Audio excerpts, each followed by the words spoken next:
मेरे प्यारे व्यूवर्स, मैं सुमन अपने YouTube channel creators and viewers पर आप सबों का हार्दिक स्वागत करता हूं और आशा करता हूं कि आप सभी मज़े में होंगे और अपनी तैयारी ज़ोर शोर से कर रहे होंगे।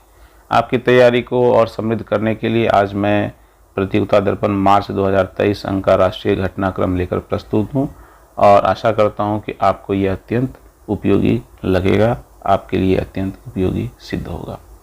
आपसे एक निवेदन है कि मेरे वीडियो को बिना स्किप किए हुए पूरा देखें और अगर अच्छा लगे तो प्लीज़ इसे लाइक करें, अपनी तैयारी कर रहे अन्य मित्रों को शेयर भी करें और कमेंट कर मुझे भी बताएं।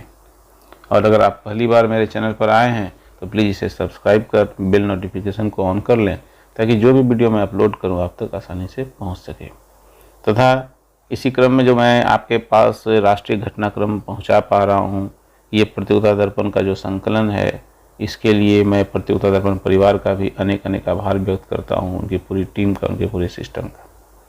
तो चलिए मित्रों, शुरू करते हैं राष्ट्रीय घटनाक्रम। गणतंत्र दिवस की पूर्व संध्या पर राष्ट्र के नाम राष्ट्रपति के संबोधन में सरकार की अनेक उपलब्धियों का उल्लेख किया गया।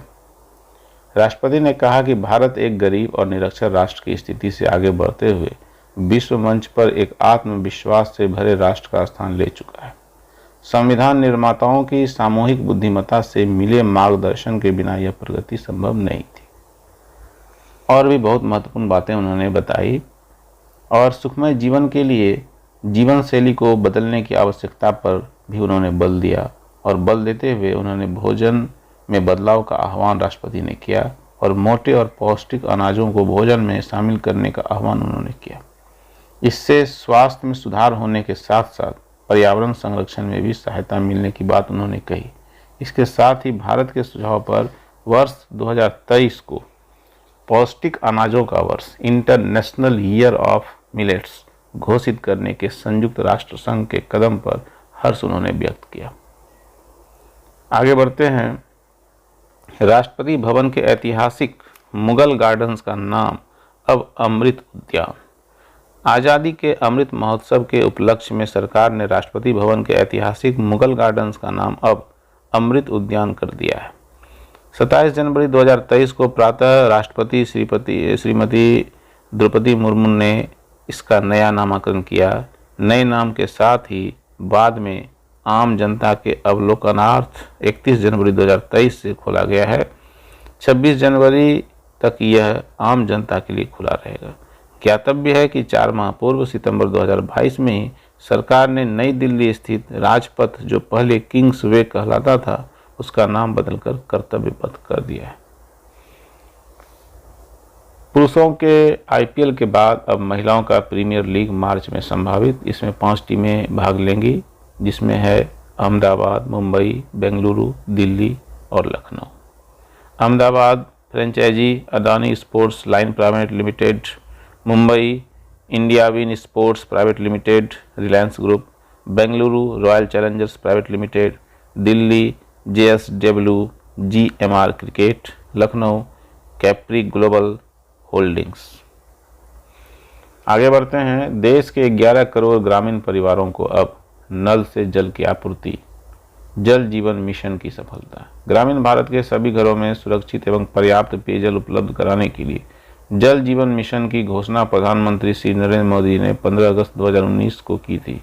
मिशन का उद्देश्य 2024 तक प्रत्येक ग्रामीण परिवार को नल के पानी का कनेक्शन उपलब्ध कराना है। 2019 में योजना की शुरुआत के समय देश के 19.35 करोड़ ग्रामीण परिवारों में से केवल 3.23 करोड़ अर्थात 16.72% परिवारों के पास नल का जल उपलब्ध था।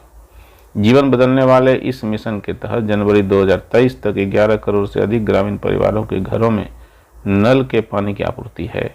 जल शक्ति मंत्रालय, जो इस मिशन के कार्यान्वयन के लिए नोडल एजेंसी है, कि 25 जनवरी 2023 की एक विज्ञप्ति में बताया गया है कि इस तिथि तक 56.84% से अधिक ग्रामीण परिवारों के घरों में नल से जल की आपूर्ति उपलब्ध है। आगे बढ़ते हैं। फरवरी 2023 में दक्षिण अफ्रीका से लाए जाएंगे 12 चीते। सिनेमाघरों में बाहर से खाद्य पदार्थ ले जाने पर रोक को सर्वोच्च न्यायालय ने वैध ठहराया। मेघालय, नागालैंड और त्रिपुरा में विधानसभा चुनाव फरवरी 2023 में। उल्लेखनीय है कि बीता वर्ष 2022 वर्ष 1901 के बाद अब तक का 5वां सबसे गर्म वर्ष। भारतीय मौसम विभाग की रिपोर्ट। भारतीय मौसम विज्ञान विभाग IMD के अनुसार बीता वर्ष 2022 भारत के लिए 1901 के बाद अब तक का 5वां सबसे गर्म वर्ष था। आगे बढ़ते हैं। जोशीमठ में भूधसाव से खतरे के बादल। पर्वतीय राज्य उत्तराखंड के चमोली जिले में नए वर्ष 2023 की शुरुआत से ही जोशीमठ के जमीन धंसने के कारण विभिन्न क्षेत्रों में जमीन में बड़ी दरारें आई है, जिनसे बड़ी संख्या में घरों के ढहने व धंसने का खतरा उत्पन्न हो गया है।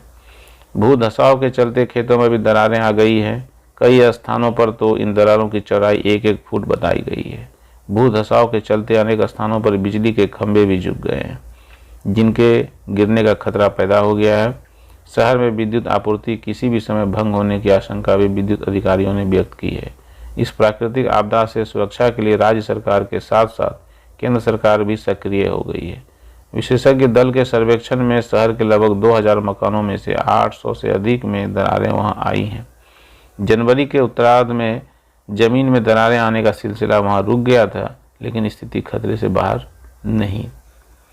जोशीमठ में इस तरह के मामले सामने आने पर अब आसपास के क्षेत्रों की ओर भी ध्यान जा रहा है और बताया गया है कि चमोली जिले में ही कर्णप्रयाग व टिहरी झील क्षेत्रों में भी दरारों के कारण कई घर जमींदोज हो चुके हैं।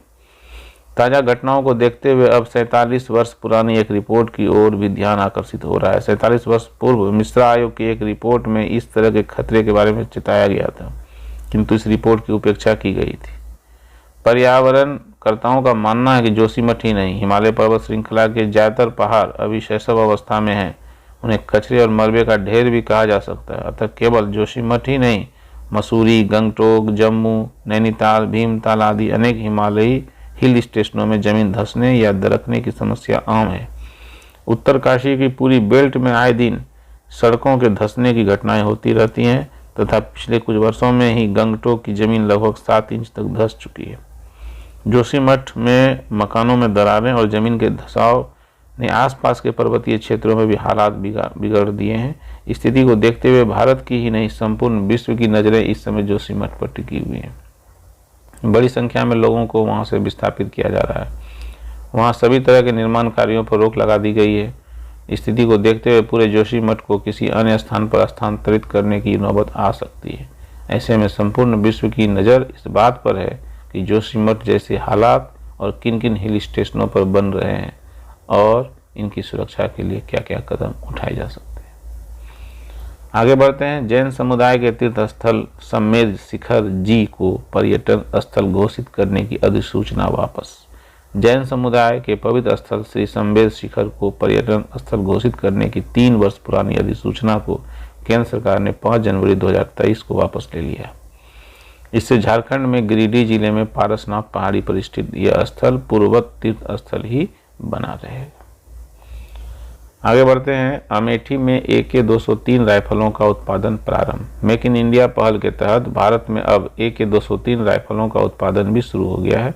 उत्तर प्रदेश में अमेठी में कोरबा में Indo Russian rifles private limited, जो कि भारत के ऑर्डिनेंस फैक्ट्री बोर्ड और रूस की कलाशनिकोव कर्सन वो रोसोबोरोन एक्सपोर्ट का संयुक्त उपक्रम है, में यह उत्पादन किया जा रहा है।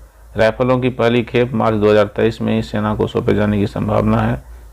इस उपक्रम का शिलान्यास प्रधानमंत्री श्री नरेंद्र मोदी ने 3 मार्च 2019 को किया था। आगे बढ़ते हैं। कलवारी श्रेणी की 5वीं पनडुब्बी INS वागीर नौसेना के बेड़े में शामिल।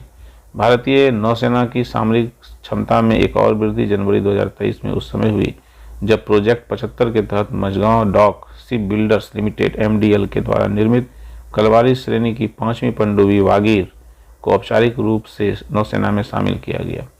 23 जनवरी 2022 को आयोजित समारोह में नौसेना अध्यक्ष एडमिरल R हरि कुमार की उपस्थिति में इस पनडुब्बी को नौसेना में कमीशन प्रदान किया।